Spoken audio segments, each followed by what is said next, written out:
नमस्कार दोस्तों, अगर इस वीडियो को आपने क्लिक किया है तो प्लीज़ अपना 5 मिनट कीमती समय देकर ज़रूर इस वीडियो को देखिएगा, क्योंकि मैं आप सबको एक कहानी सुनाने वाला हूँ। और ये कहानी हमारी नहीं है, आपकी नहीं है, बल्कि इस पूरे हिंदुस्तान में रहने वाले सभी व्यक्तियों की है। और इस कहानी की 2 इम्पोर्टेंट बात ये है कि ये कहानी में एक सच है और इस कहानी में एक झूठ भी है, क्योंकि ये कहानी आपकी और हमारी है। चलिए हम शुरू करते हैं। इस कहानी को हम आप ही से शुरुआत करते हैं। सोचिए कि आप एक आम इंसान हैं जो अपने फैमिली से, अपने परिवार से बहुत दूर गए हैं, शहर में गए हुए हैं। हो सकता है आप किसी नौकरी के इंटरव्यू के लिए गए हैं, या हो सकता है कि आप पढ़ाई करने के लिए गए हैं, या हो सकता है कि आप अपने परिवार वालों को छोड़कर आजीविका कमाने के लिए शहर में काम करने के लिए आए हैं। और अब आप अपने शहर यानी कि अपने आप गांव लौटना चाहते हैं। आपके अंदर बहुत सी खुशियां हैं, आपके आंखों से खुशियां झलक रही है, आप बहुत ज़्यादा उत्साहित हैं। आपके पास एक छोटा सा बैग होता है, उस बैग में कुछ कपड़े होते हैं, उस कपड़े में एक साड़ी होती है। उस साड़ी को आपने बहुत ही प्रेम से, बहुत ही प्यार से अपनी मम्मी के लिए खरीदा था। उस बैग में कुछ खिलौने होते हैं जिसे आपने अपने छोटे छोटे भाई बहन या बच्चों के लिए खरीदा है, तथा उस बैग में कुछ रुपए होते हैं जिसे आप उतने दिनों रहकर कमाया है और अपने पिताजी को देना चाहते हैं और उनकी नज़रों में बड़ा बनना चाहते हैं, और उनको ये साबित करना चाहते हैं कि उनका बेटा अब जवान हो चुका है और उनकी सारी जिम्मेदारियां अपने सर पर लेने के लिए तैयार हो चुका है। जब आप शहर से रवाना होते हैं घर आने के लिए, आप स्टेशन पर पहुंचते हैं, वहां पर एक ट्रेन का टिकट कटाते हैं। आपके मन में खुशियों की लहर दौड़ती रहती है। आप आकर टिकट लेकर ट्रेन में अपने सीट नंबर पर बैठ जाते हैं। धीरे धीरे ट्रेन आपके अपने मंजिल की ओर रवाना होना स्टार्ट कर देती है।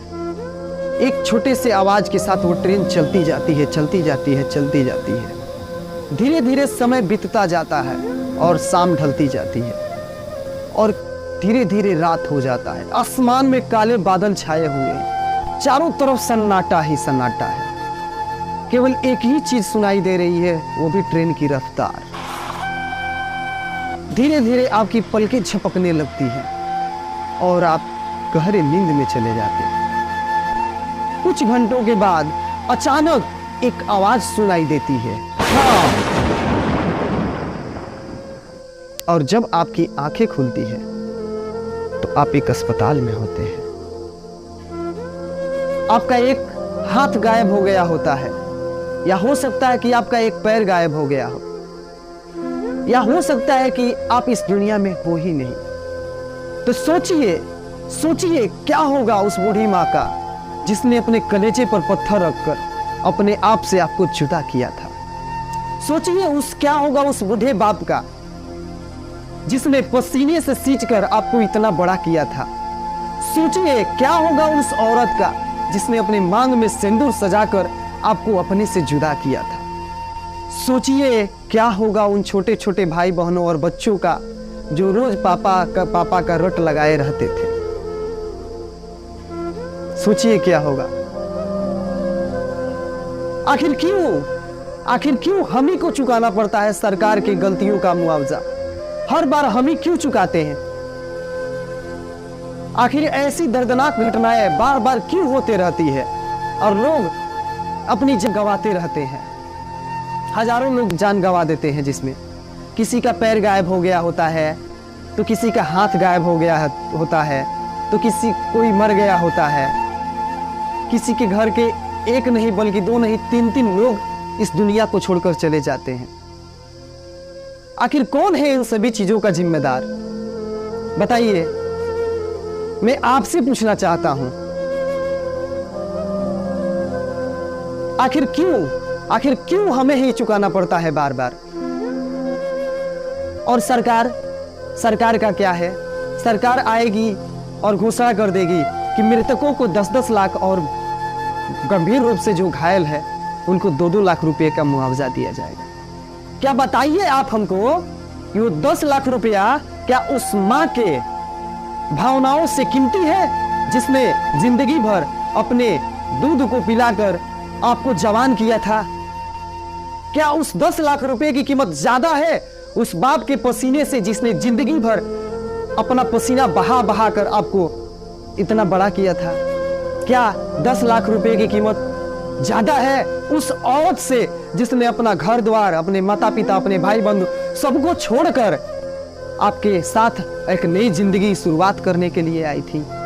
क्या 10 लाख रुपए की कीमत ज्यादा है उन छोटे छोटे बच्चों के पिता के उनके सर पर हाथ से? क्या उन 10 लाख रुपयों की कीमत ज्यादा है उन अपाहिजों के जिन्होंने अपना हाथ, अपना पैर, तो अपना शरीर का एक एक अंग गवा दिया है और जिंदगी में अब वो कुछ कर नहीं पाएंगे? आखिर ऐसा क्यों हो रहा है? सरकार इस पर क्यों नहीं ध्यान देती है? मैं पूछना चाहता हूं। हमें बार बार मुआवजा देकर चुप कर दिया जाता है। 10 लाख, 2 लाख, 5 लाख, ऐसा क्यों? हमारे भारत में 16 अप्रैल 1853 को ही भारतीय रेलवे की शुरुआत हुई थी। आज से लगभग 170 वर्ष हो गया। ट्रेन तो आती गई। आज हमारे यहाँ 26,000 से 25,000 ट्रेन है, लेकिन पटरियां वही है, अंग्रेजों की जमाने की पटरियां। केवल उसको मेंटेन करके, केवल थोड़ा सा मेंटेनेंस करके उसी को चलाया जाता है। ट्रेन की स्पीड 180 किलोमीटर रफ्तार होता है, तो वो ट्रेन चलती है केवल 60 से 70 किलोमीटर रफ्तार। आखिर क्यों? क्योंकि पटरियां सही नहीं है। उन पटरियों को क्यों नहीं बदला गया? और हमारे देश के रेल मिनिस्टर अश्विनी वैष्णव आते हैं और खूब कवच का प्रचार करते हैं। उस कवच को पूरे हिंदुस्तान में 17,000 किलोमीटर रेलवे का जो ट्रैक है उन सभी को, और जो लोको पायलट्स है और जो स्टेशन है और जो लोकोमोटिव्स है, उन सभी को इंटरकनेक्ट करने पर ही वो कवच काम करेगा। उस कवच को क्यों नहीं लगाया गया? उस कवच का बजट है लगभग 1 लाख करोड़, लेकिन सरकार ने उस पर कितना खर्च किया है? तो लगभग 500 करोड़। 2022 से 23 में 300 करोड़ के आसपास खर्चा किया था, 300 करोड़, और उससे पहले 135 से 40 करोड़ का रुपया खर्च किया था, यानी कि लगभग 500 करोड़। आप बताइए हमको, जहां 1 लाख करोड़ की आवश्यकता है वहां पर केवल 500 करोड़ खर्चा किया जाता है। और अंत में क्या होता है? इतने बड़े हादसे के बाद हमें मुआवजा देकर चुप करा दिया जाता है। आखिर क्यों हम झेलते रहेंगे ऐसी दर्दनाक स्थितियों को? जाकर देखिए उन माँ को जिन्होंने अपना बच्चा गंवाया है, देखिए उन औरतों को जिसने अपना पति गंवा दिया है, देखिए उन बाल बच्चों को जिसने अपना पिता गंवा दिया है, देखिए पिता को जिसने अपना बड़ा जवान बेटा गंवा दिया है, बुढ़ापे की सहारा को गंवा दिया है। आखिर कौन सहारा बनेगा? क्या 10 लाख रुपए उनके जिंदगी के लिए काफी है? उनकी जिंदगी की कीमत से काफी है? तो दोस्तों, मैं तो हार गया हूं और थक गया हूं। बस आप ही लोग कुछ कर सकते हैं, क्योंकि इस बार नहीं ना तो फिर यही स्थिति आने वाली है। क्योंकि बागमती नदी में भी एक बार 9 ट्रेन का बोगी का डब्बा गिर गया था, और फिर क्या हुआ? मुआवजा देकर उसको चुप करा दिया गया। इसी तरह 1956 में 2 एक्सीडेंट हुआ था, यानी कि बार बार एक्सीडेंट होता रहता है और हमें मुआवजा देकर चुप करा दिया जाता है केवल। मैं आपसे हाथ जोड़कर विनती करता हूं, प्लीज कुछ कीजिए।